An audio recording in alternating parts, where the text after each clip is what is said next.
Our live watch parties continue on Sunday Night Football as the Dallas Cowboys take on the Tampa Bay Buccaneers. Do not miss out. Hit that sub button right now.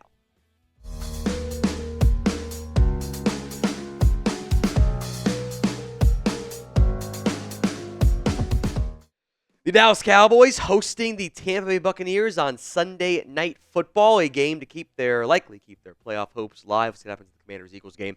Bucs are 3.5-point favorites on the road in this one, which makes some sense. They're hot. They have won 4 games in a row, and they took care of business in impressive fashion against a better team than the Chargers, but it's back-to-back road games going from West Coast back to Florida, now back to Texas in this one. Let's talk matchups to watch in this particular game. Let's begin with Rico Dowdle against the Buccaneers run defense. And Rico Dowdle is on a heater as well. He has now had a record-setting rushing performance for himself in 3 straight games. I don't know if he can make it 4, however. But his production's impressive. He's averaging 5 yards a carry, 177 carries this year. He's 120 yards away from 1,000. He should get there. 1 touchdown. His success rate is up there with any other running back in football. He has been very impressive so far this season. He gets a better Bucs run defense. Now, they are both 11th in yards per game and 11th in yards per carry. Teams have not tried to run the ball that much against them, though. They're actually 30th in run rate faced, 17th in EPA per carry. They do a great job of limiting explosive runs, only 34. They're 9th in stuff rate. What's noteworthy to me is they are 28th in yards before contact, despite having an incredibly high stacked box rate, second highest in football, and they are 3rd in yards after contact. They are not allowing runners to get big explosive plays after contact. Just 2.65, significantly lower than a lot of other NFL teams, and they typically do it stack boxes. That could mean some cover 1 stuff. That could mean single high coverage for CeeDee Lamb, which the Panthers had 0 answer for because they kept putting a safety on it, which I thought was really stupid. But hey, whatever. Teams are going to team sometimes. Before we go further along into our preview, I want honest answers here. With your playoff hopes essentially over, McCarthy fighting for his job, do you want to beat the Bucs? Y for yes, N for no. Go vote at the pinned comment of today's show. The ad comes here on YouTube. Take advantage of it. Head down there and let me know. Next up on the matchups to watch is the flip side, the Cowboys run defense against a very good combo for the Tampa Bay Buccaneers on the ground. The Cowboys run defense has been better this season. They have had more success the last 6 or so weeks stopping the run. In fact, just running backs are averaging under 3.8 yards per carry against the Dallas Cowboys. So how will the Tampa Bay Buccaneers handle that? They've got 2 very good runners. One has been better than the other. That has been, I think, pretty clearly Bucky Irving, the rookie out of Oregon. His vision has been so spectacular. He has been a really reliable runner and has set up blocks incredibly well. He's averaging 5.6 yards per carry. He is not that far away from 1,000 yards this season. Rachaad White is averaging a pretty solid 4.2 yards per carry. Both guys can catch the ball in the backfield as well. White's been a little bit more valuable in that regard. Has had 6 receiving touchdowns this year, which is quite impressive as well. All of Bucky's 6 have come on the ground. Stopping the run is going to be critical for the Cowboys. I like a lot of what Liam Cohen does as an offensive schematic guy. He's done some very good things with the way he designs his offensive ground games as well. Next matchup to watch is Cooper Rush against the Blitz. And there's 2 very different approaches with how these 2 teams have played. The Bucs like to blitz. They have the 5th highest blitz rate in football at just under 35%. It's Todd Bowles' defense. Of course, he blitzes a lot. Teams have not blitzed Cooper Rush. In fact, their blitzing plan between Rush and Dak hasn't really changed. It's a little bit more blitzing against Cooper Rush, but not by a lot. We're talking very minimal differences there among, I believe it's 35 qualifying quarterbacks. He's 33rd. Dak's 34th. You typically see teams don't blitz the smart football IQ players because they know where the ball's supposed to go. And Rush has been pretty good against the blitz. In fact, he has statistically been better when blitzed versus when not blitzed. How about that for a second? He's only taken 3 sacks, 5 touchdowns, 1 interception, 7.4 yards per attempt is significantly higher than everything else he faces. He gets more man in blitzes too, and he's really good against man coverage this year. 9.9 yards per attempt in man coverage, 5.2% or 5.2 yards per attempt against zone. Now, the Panthers ran a lot of zone going into this game. They ran a lot of cover 3, and they ran a lot of man against CeeDee Lamb with safeties, and that didn't make any sense to me. The Bucs play zone coverage 84% of the time. The Todd Bowles zone blitzes are zone blitzes, not so much man blitzes. So I am very curious at how Todd Bowles attacks Cooper Rush. We haven't seen a team this year really throw blitzes all crazy at him. Will that happen in this one? Number 4, CeeDee Lamb against second halves. We're doing it again because this is unbelievably crazy. These splits, first half, second half, and it's not like we can say the Cowboys are winning a bunch of games and they're just not throwing the ball in the second half. They haven't been. 89 targets against 55. 65 catches against 29. 777 yards. He'd be at the 1,500 mark already. We would be discussing CeeDee Lamb go for 2K yards. He was just the first half, prorated out. Down to 312. Better yards per catch too. 4 TDs against 2 interceptions.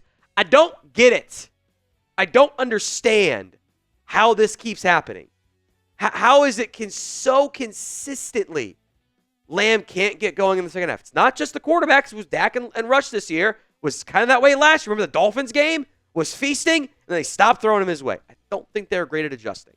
I think you'll see a lot of quick game this week, too. That worked really well last week.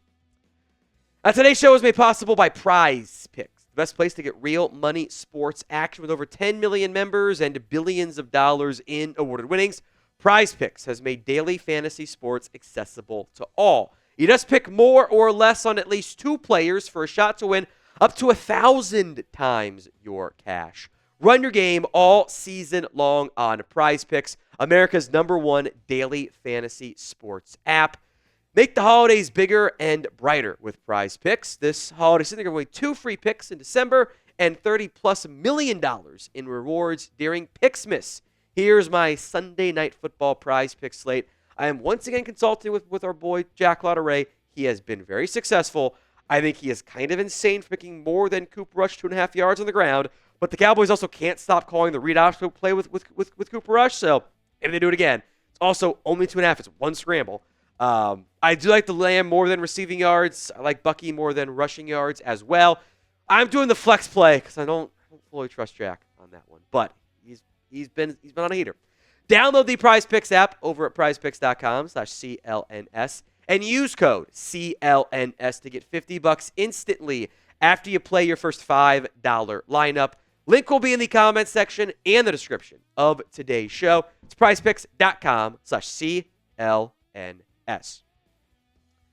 Matchup the 5th. The passing defense, and Mike Evans and Jalen McMillan's played really well. Cade Otton's a good tight end against Baker Mayfield. But in particular, the quick game elements. Overall this year, Baker under Liam Cohen has had a lot of success. He's had 32 touchdown passes. 71% of his completion passes have been completed, super high. And a reason is it's a quick passing attack in Tampa.